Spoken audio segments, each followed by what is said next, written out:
A conducting ring of radius 1 meter is placed in a uniform magnetic field B of 0.01 tesla. તો શું આપેલું છે? એક R આપ્યો છે. R is equal to 1 metre. એક રિંગ છે, એની ત્રિજ્યા 1 મીટર છે, એને બી 0.01 ટેસ્લા એના ચુંબકીય ક્ષેત્રમાં મૂકેલું છે. Oscillating with the frequency 100 hertz. Frequency આપેલી છે F is equal to 100 hertz with its plane at right angle to B. એટલે રિંગ છે એનું સમતલ ચુંબકીય ક્ષેત્રને લંબરૂપે છે. એટલે રિંગનો પૃષ્ઠ સદિશ એ પણ આમ આવશે અને બી પણ આમ આવશે. એટલે થીટાની વેલ્યુ કેટલી થશે? થીટા બરાબર 0. અને આપણને ખબર છે cos 0 એટલે 1 થાય. તો F is equal to 100 hertz છે, તો T is equal two 1/f થાય, એટલે 1/100 થાય, એટલે કે 0.01 સેકન્ડ થાય. What will be the induced electric field? તો ઇન્ડ્યુસ્ડ ઇલેક્ટ્રિક ફિલ્ડ એટલે ઈ પૂછેલું છે. તો હવે આપણે શું કરશું? તો પહેલાં તો એ એટલે પાઈ આર સ્ક્વેર, ફ્લક્સ ફાઈ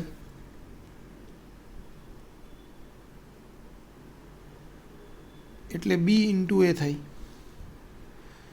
તો ઈએમએફ ઈ એટલે માઇનસ ડી બાય ડીટી અથવા તો minus delta phi by delta T. તો ઈ બરાબર minus delta phi by delta T કરીએ તો માઇનસ રિંગ છે એટલે એક જ આટો છે એટલે એમાં એન નહીં આવે, ખાલી બી એ કોસ થીટા, એમાં એ અચળ છે કોસ 0 અને આ B2 minus B1 upon delta t. હવે એની વેલ્યુ પાઈ આર સ્ક્વેર, કોસ 0 એટલે 1, B2 એટલે 0, B1 એટલે 0.01 અપોન ડેલ્ટા ટી એટલે કેપિટલ ટી, કે ટી જેટલા સમયમાં ચુંબકીય ક્ષેત્રનું મૂલ્ય 0.01થી ઘટીને 0 થાય છે, પાછું 0થી વધીને ટી સમયમાં 0.01 થાય. એવી રીતે એ ઓસિલેટ કરે છે. તો ડેલ્ટા ટીની વેલ્યુ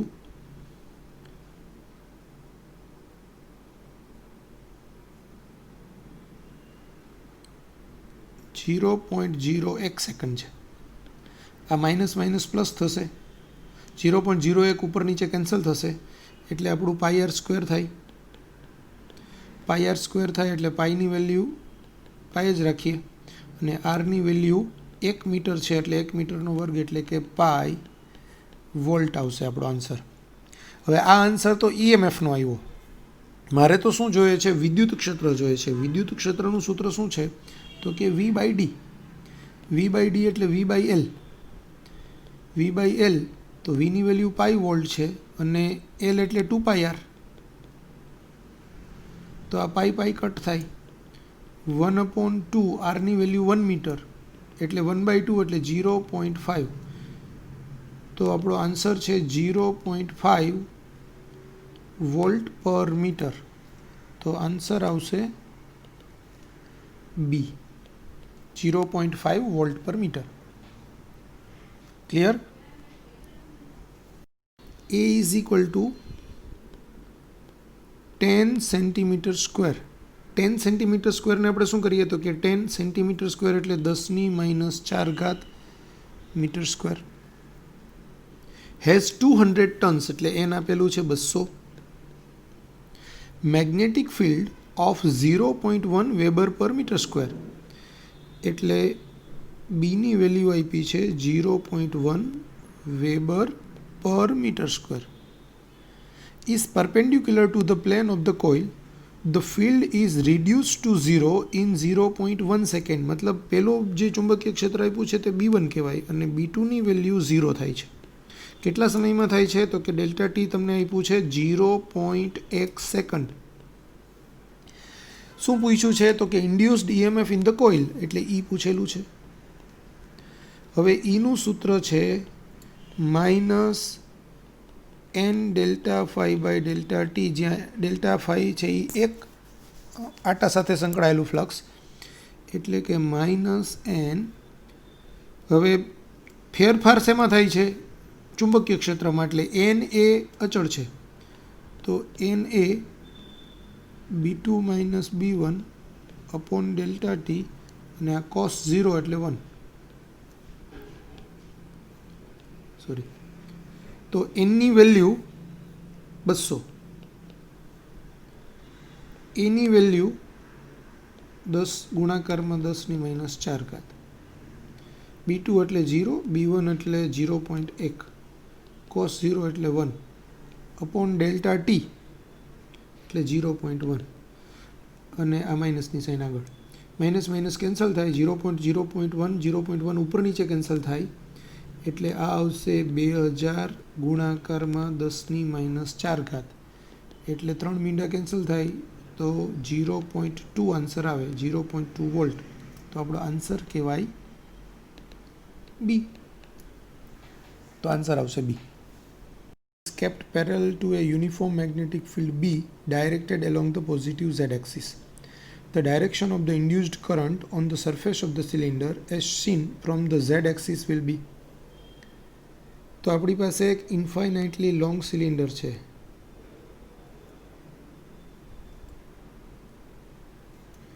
આમ અનંત સુધી છે. કઈ ડાયરેક્શનમાં? ઝેડ અક્ષની દિશામાં. સમાન ચુંબકીય ક્ષેત્ર બી ઝેડ અક્ષની દિશામાં છે, બી. તો આપણે જો ધન ઝેડ અક્ષ તરફથી જોઈએ તો સિલિન્ડરની સરફેસ ઉપર પ્રેરિત વિદ્યુત પ્રવાહની દિશા કઈ હશે એ આપણે કહેવાનું છે. રકમમાં એમ નથી કીધું કે આપણે સિલિન્ડરને રોટેટ કરીએ છીએ, અથવા એમ પણ નથી કીધું કે ચુંબકીય ક્ષેત્રની અંદર ફેરફાર થાય છે. અહીંયા બધું જ અચળ છે, એટલે સિલિન્ડર સાથે સંકળાયેલું ફ્લક્સ અચળ છે.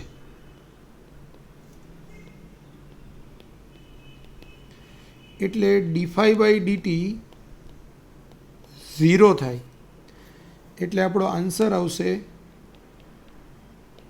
સી. કારણ કે એમાં પ્રેરિત ઈએમએફ ઉત્પન્ન જ નહીં થાય, એટલે પ્રેરિત પ્રવાહ પણ ઉત્પન્ન નહીં થાય, એટલે એની દિશા નહીં હોય, એટલે 0 કહેવાય. તો આપણો આન્સર આવશે 0, C. At any instant t is given by phi is equal to 10t square minus 50t plus 250. Then the induced EMF at t is equal to 3 second is, તો t બરાબર 3 સેકન્ડ સમયે પ્રેરિત થતું EMF કેટલું? એટલે આપણે શું પૂછ્યું છે? ET. હવે ET એટલે શું? તો કે માઇનસ d5 બાય dt. તો અહીંયા માઇનસ d5 બાય dt એટલે 10t સ્ક્વેર, તો એનું વિકલન થશે 20t, માઇનસ 50tનું થશે 50, અને 250નું થશે 0, માઇનસ 20t પ્લસ 50. આ ET બરાબર આવ્યું. માટે E ત્રીજી સેકન્ડે EMF એટલે E3 લખાય, તો એ -20, અહીંયા બ્રેકેટમાં 3 વત્તા 50, એટલે -60 વત્તા 50, એટલે -10 વોલ્ટ. તો આપણો આન્સર શું થાય? -10 volt.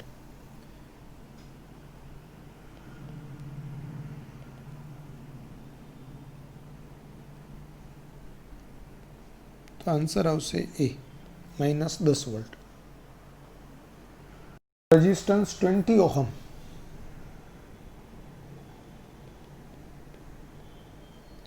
is fixed along a diameter of a conducting ring of radius 0.1 meter. Conducting ring ની radius r A 0.1 meter and lies on a xy plane. There is a magnetic field B is equal to 50 k tesla. મતલબ ચુંબકીય ક્ષેત્રનું મૂલ્ય 50 છે અને Z અક્ષની દિશામાં છે. The ring rotates with an angular velocity omega is equal to 20 radian per second about its axis. An external resistance of 10 ohm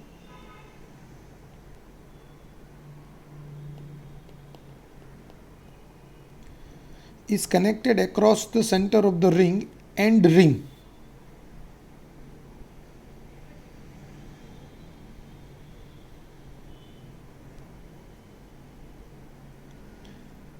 The current through external resistance is, તો બાહ્ય અવરોધમાંથી પસાર થતો પ્રવાહ કેટલો, એટલે આ આપણને પૂછેલું છે. તમને એમ કીધેલું છે કે એક મેટલ રોડ છે 20 ઓહમનો, એને ડાયામીટર, કન્ડક્ટિંગ રિંગનો ડાયામીટર છે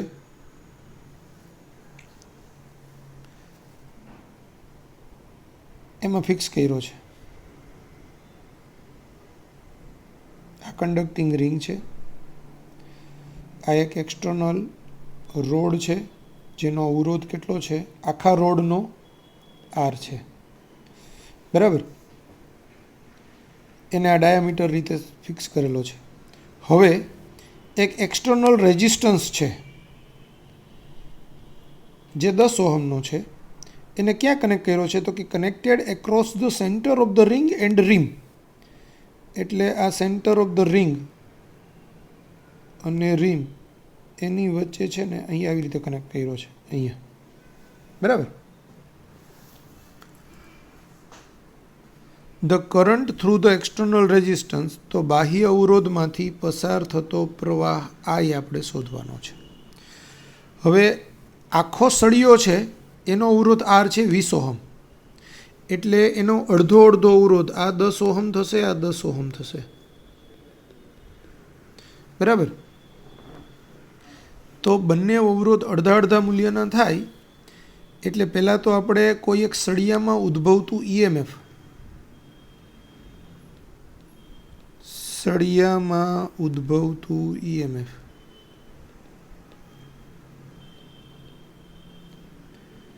ઈ બરાબર આપણું સૂત્ર જ છે બી ઓમેગા એલ સ્ક્વેર બાય 2. તો અહીંયા બીની વેલ્યુ છે 50, ઓમેગાની વેલ્યુ છે 20, એલ એટલે ત્રિજ્યા, કારણ કે આ બી ઓમેગા એલ સ્ક્વેર બાય 2 એ કોના માટેનું સૂત્ર છે. ખાસ કન્સેપ્ટ વાઇઝ યાદ રાખજો કે જ્યારે કોઈ એક સળિયાનું એક છેડો ફિક્સ હોય અને બીજો છેડો ફિક્સ રાખી અને આપણે આવી રીતે રોટેટ કરાવીએ ત્યારે આ સળિયાની લંબાઈ એલ હોય, આ રોટેશનનો કોણીય વેગ ઓમેગા હોય અને ચુંબકીય ક્ષેત્ર આને લંબરૂપે, આ સળિયાને લંબરૂપે હોય, તો અને તો જ, ફરીથી કહું છું, તો અને તો જ આ સૂત્ર વાપરી શકાય. એટલે જ્યારે કોઈ એક સળિયો એના કોઈ એક છેડાને અક્ષ તરીકે, એક છેડામાંથી પસાર થતી અક્ષને અનુલક્ષીને એ અક્ષને લંબરૂપે વર્તુળાકાર ગતિ કરે, એક છેડો ફિક્સ ને બીજો છેડો વર્તુળાકાર ગતિ કરે, એ વર્તુળાકાર ગતિનો કોણીય વેગ ઓમેગા હોય અને સળિયાની લંબાઈ એલ હોય અને જે વર્તુળ બને એ વર્તુળને લંબરૂપે ચુંબકીય ક્ષેત્ર હોય અંદર જતી દિશામાં કે બહાર આવતી દિશામાં, તો એમાં પ્રેરિત થતું ઈએમએફ એટલે કે સળિયાના બે છેડા વચ્ચે પ્રેરિત થતું ઈએમએફ એ B omega L square by 2 હોય, બરાબર. હવે એક કરતાં ઘણા વધુ આરાઓ હોય તો પણ આ જ ઈએમએફ ઉત્પન્ન થાય. અહીંયા આપણે સળિયાની જગ્યાએ આખો એક વર્તુળ આવી રીતે સાયકલના જે આરાવાળું વ્હીલ હોય એવી રીતે વ્હીલ હોય ને બધા આરા હોય, તો કેન્દ્ર અને ધાર વચ્ચે ઉદ્ભવતું ઈએમએફ બી આ બી ઓમેગા એલ સ્ક્વેર બાય 2 જ થાય, કારણ કે આ બધી જ ઈએમએફ વાળી બેટરીઓ સમાંતરમાં જોડાયેલી છે એમ ગણાય. અને સમાંતર જોડાણનું સમતુલ્ય ઈએમએફ, સરખા ઈએમએફ વાળી n બેટરીઓ સમાંતરમાં જોડેલી હોય તો એનું સમતુલ્ય ઈએમએફ બી કોઈ એક બેટરીના ઈએમએફ જેટલું જ થાય, એટલે આટલું જ થાય. તો અહીંયા શું કેસ છે, કેસ આ જ છે પણ જરાક જુદી રીતે છે. અહીંયા આપણને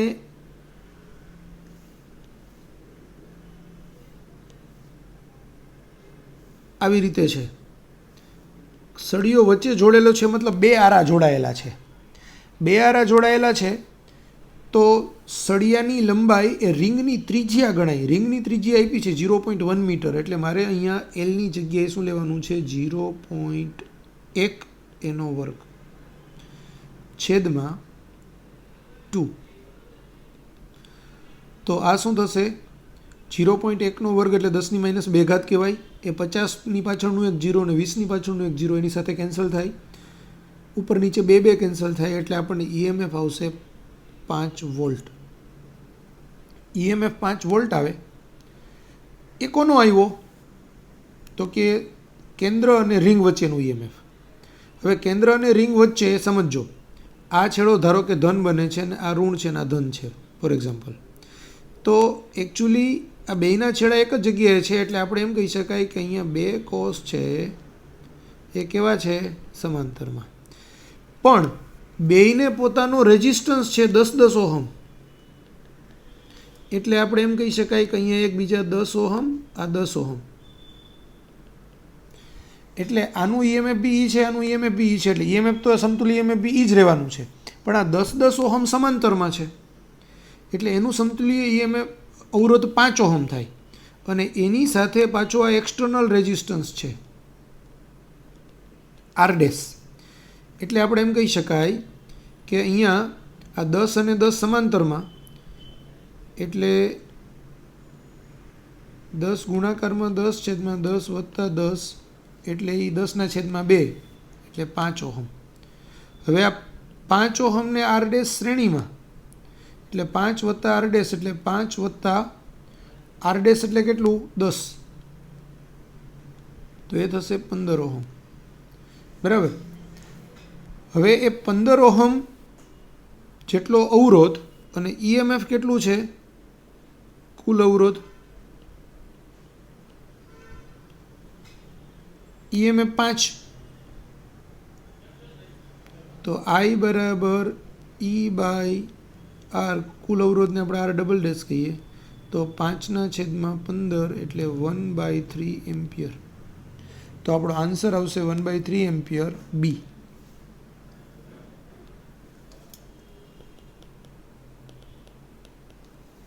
ક્લિયર? સમજ પડી બધાને?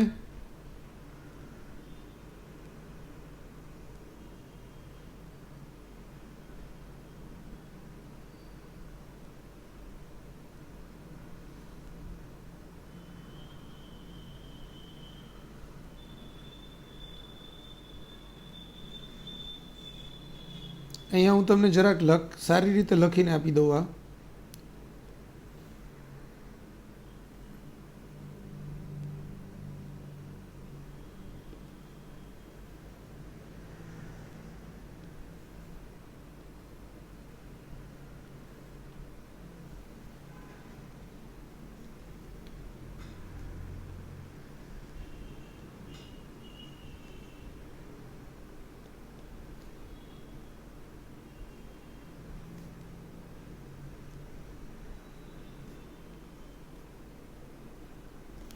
આ આ 10 ઓહમ છે, આ 10 ઓહમ છે, આ ઈ છે, આ ઈ છે અને R ડેશ છે. R ડેશ બરાબર પણ 10 ઓહમ છે. તો 10 ઓહમ અને 10 ઓહમ સમાંતરમાં છે,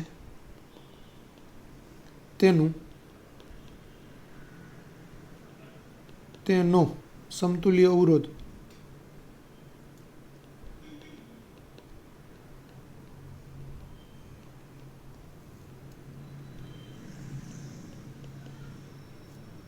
બરાબર 10 ગુણાકારમાં 10 છેદમાં 10 વત્તા 10 એટલે 100/20 એટલે 5 ઓહમ. હવે 5 ઓહમ અને R ડેશ બરાબર 10 ઓહમ શ્રેણી જોડાણમાં છે.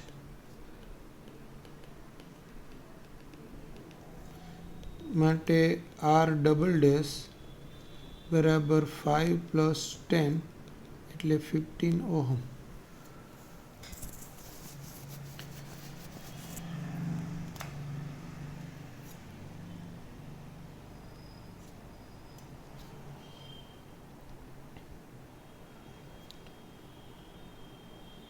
થોડું અહીંયા લખી કાઢું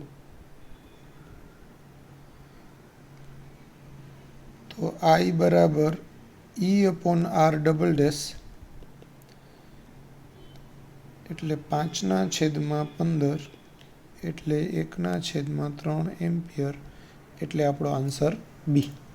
હવે લખી કાઢો.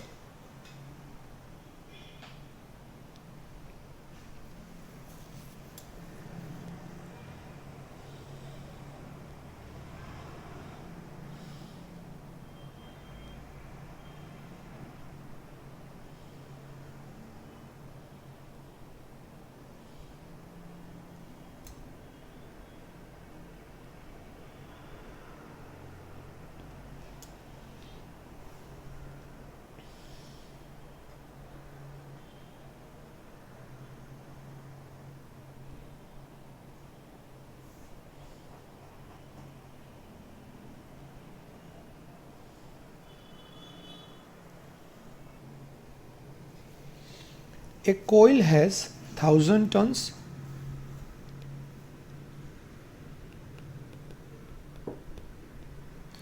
and 500 centimeter square as its area. એટલે એ આપ્યો છે કેટલો 500 સેન્ટીમીટર સ્ક્વેર એટલે 500 સેન્ટીમીટર સ્ક્વેર એટલે 10⁻⁴ metre square.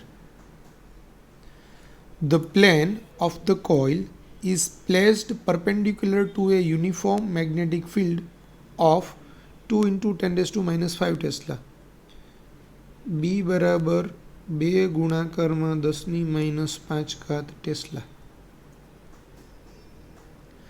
The coil is rotated through 180 degree in 0.2 seconds.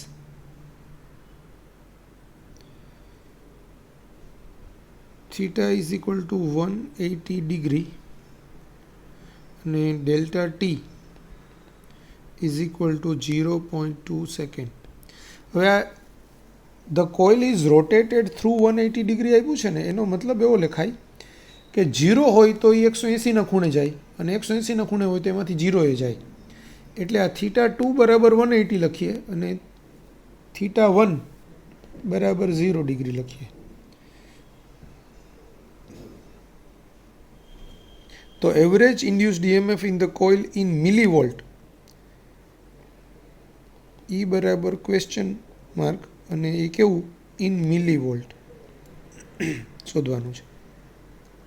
હવે E બરાબર -NAB cos θ2 cos θ1 upon delta t. કારણ કે આપણે ઈનું EMFનું સૂત્ર શું છે E બરાબર -∆ϕ/ΔT એટલે ∅2 - ∅1. તો ∅2 એટલે NAB cos θ2 -∅1 એટલે NAB cos θ1 upon delta t. એમાંથી NAB કોમન કાઢી લીધું આપણે એટલે મેં સીધું જ ડાયરેક્ટ સૂત્ર લખ્યું NAB cos θ2 cos θ1 upon delta t. હવે આ માઇનસ એની વેલ્યુ કેટલી 1000 એની વેલ્યુ કેટલી 500 ગુણાકારમાં 10⁻⁴. બીની વેલ્યુ કેટલી 2 × 10⁻⁵ ટેસ્લા ગુણાકારમાં cos θ2 એટલે cos 180 cos 0 upon delta T 0.2 second. તો અહીંયા હવે સમજો 10⁻⁴ છે ને -5 છે એટલે -9 થાય. આ 5 ગુણાકારમાં 2 એટલે 10 એટલે એનું એક 0 થાય. 500 ની પાછળના 2 0 એટલે 3 0 અને 1000 ના 3 0 એટલે આ 10⁻+6 આગળ માઇનસની સાઇન. cos 180 એટલે -1 cos 0 એટલે 1 અને આગળ માઇનસની સાઇન તો છે જ અપોન 0.2 એટલે આ -2 બ્રેકેટમાં -1 એટલે -2 -2 ને આગળની માઇનસની સાઇન એટલે એ 2 થઈ જશે. તો 2 × 10⁻³ છેદમાં 0.2 એટલે 2/2 0.2 એટલે 20/2 એટલે 10. 10 ગુણાકારમાં 10⁻³ વોલ્ટ, કારણ કે આપણે જવાબ મિલીવોલ્ટમાં લાવવો છે એટલે આ સીધું જવાબ 10 મિલીવોલ્ટ કહેવાય. એટલે આપણો આન્સર શું આવે? બી આવે.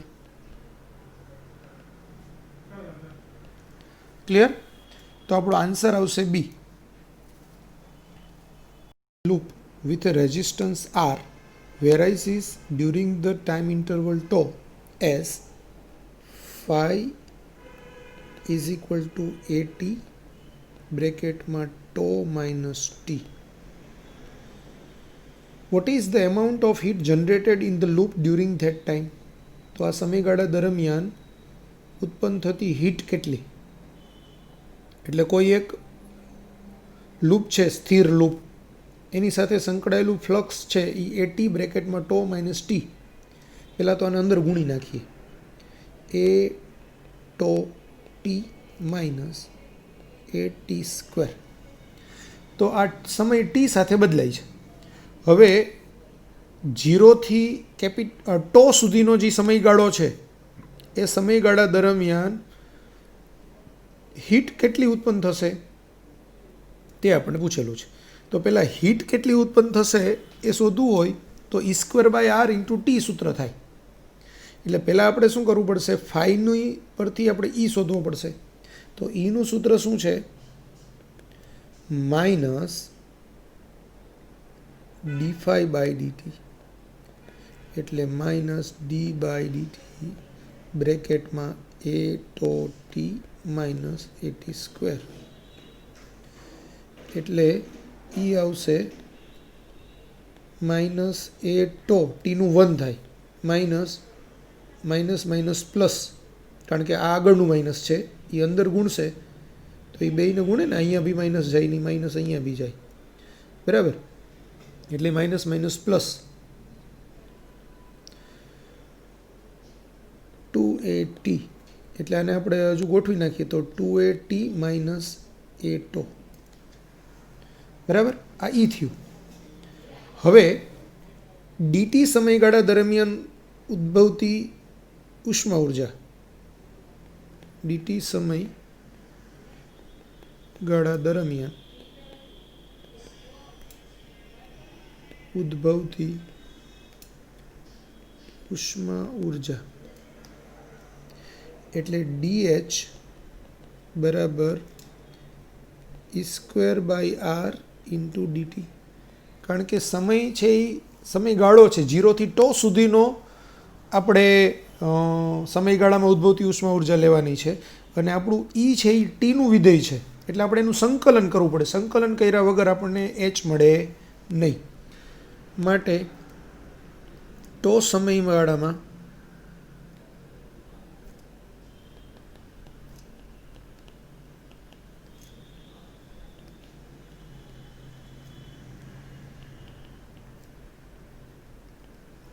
સમયગાળા દરમિયાન ઉદ્ભવતી ઉષ્મા ઉર્જા, તો એ શું થશે?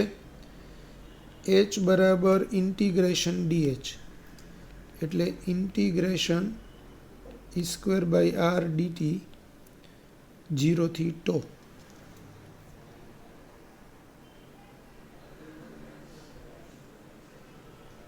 એટલે ઇન્ટિગ્રેશન 0થી ટો E² એટલે 2AT માઇનસ એ ટો ડીટી એનો સ્ક્વેર અપોન R. 1/R ને હું બહાર કાઢી લઉં.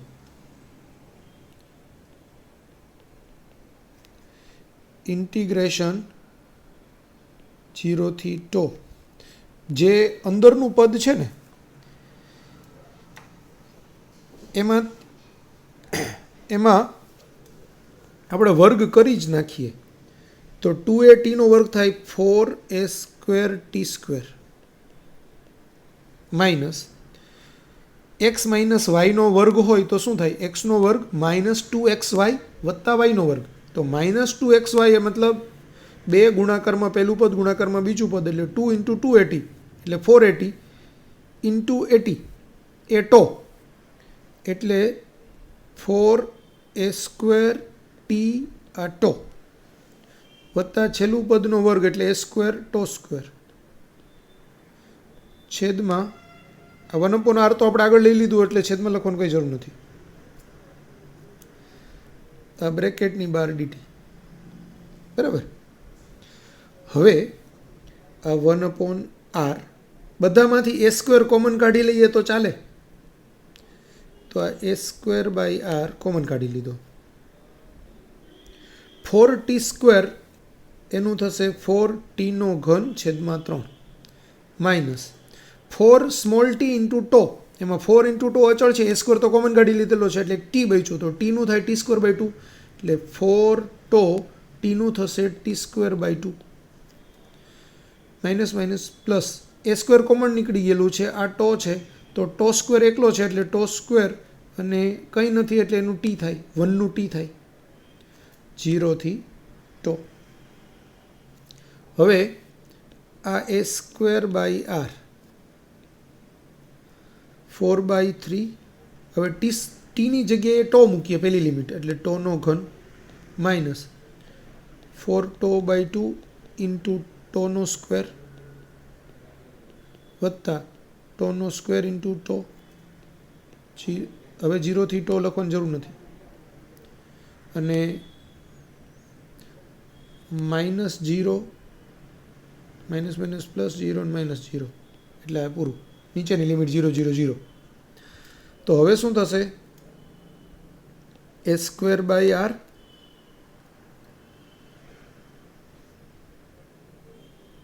4 ટોનો ઘન બાય 3 માઇનસ 4ના છેદમાં 2 એટલે 2 ટોનો ઘન પ્લસ ટોનો ઘન. માઇનસ ટોનો ઘન ને પ્લસ ટોનો ઘન એટલે માઇનસ ટોનો ઘન થાય એટલે a²/r 4/3 ટોનો ઘન માઇનસ ટોનો ઘન એટલે લસા લઈએ તો 4 ટોનો ઘન માઇનસ 3 ટોનો ઘન એટલે ટોનો ઘન છેદમાં 3 એટલે a²/r 4 ટો³ માઇનસ 3 ટો³ બાય 3 એટલે a²/r અહીંયા ટો³ બાય 3 એટલે a² ટો³ બાય 3r.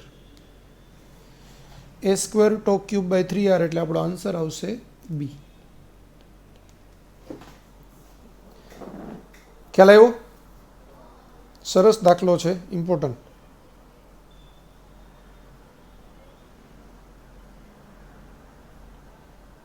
લખી નાખો.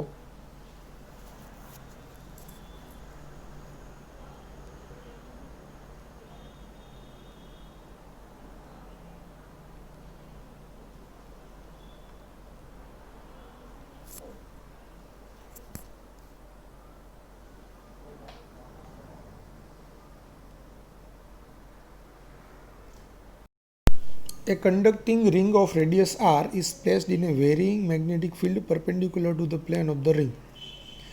એટલે આપણે આમ વિચારીએ કે ભાઈ આ રિંગ છે, એની ત્રિજ્યા r છે, એને લંબ રૂપે બદલાતું જતું ચુંબકીય ક્ષેત્ર છે.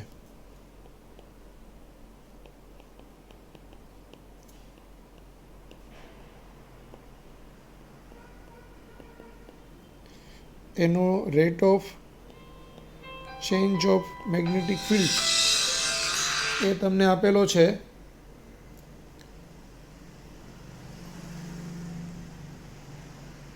x.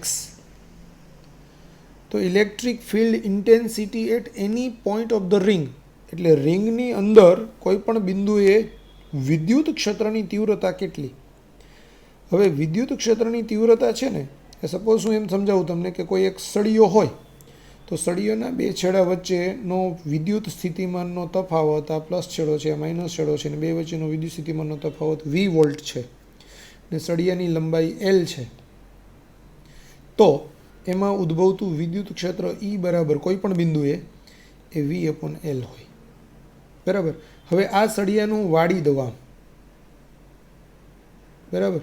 તો આ બે બિંદુ વચ્ચે બી પોટેન્શિયલ ડિફરન્સ છે EMF એ v વોલ્ટ હોય અને આની ત્રિજ્યા r હોય તો v/2πr થાય. તો આપણે અહીંયા vની જગ્યાએ ઉદ્ભવતું EMF E હોય તો E/2πr એ આપણું વિદ્યુત ક્ષેત્ર થશે. એટલે વિદ્યુત ક્ષેત્ર એ E/2πr કરવાથી મળે. હવે E મારે શોધવો પડશે પહેલાં EMF. તો રિંગમાં ઉદ્ભવતું EMF E બરાબર -dϕ/dt એટલે -d/dt BA cos 0. કારણ કે ચુંબકીય ક્ષેત્ર છે એ સમતલને લંબરૂપે છે એટલે A સદિશ, આનો પૃષ્ઠ A સદિશ અને B સદિશ બે એક જ દિશામાં થાય, cos 0 એટલે 1. તો આ એકચ્યુઅલી -A dB/dt. તો એનું મૂલ્ય લઈએ, કારણ કે આપણે જવાબ બધા પોઝિટિવ જ આપેલા છે એટલે મૂલ્યમાં માઇનસની સાઇન અવગણી નાખીએ. તો A એટલે πr², dB/dt એટલે x, એટલે EMF E છે એ πr² × x થાય. આ સમીકરણ નંબર 1. તો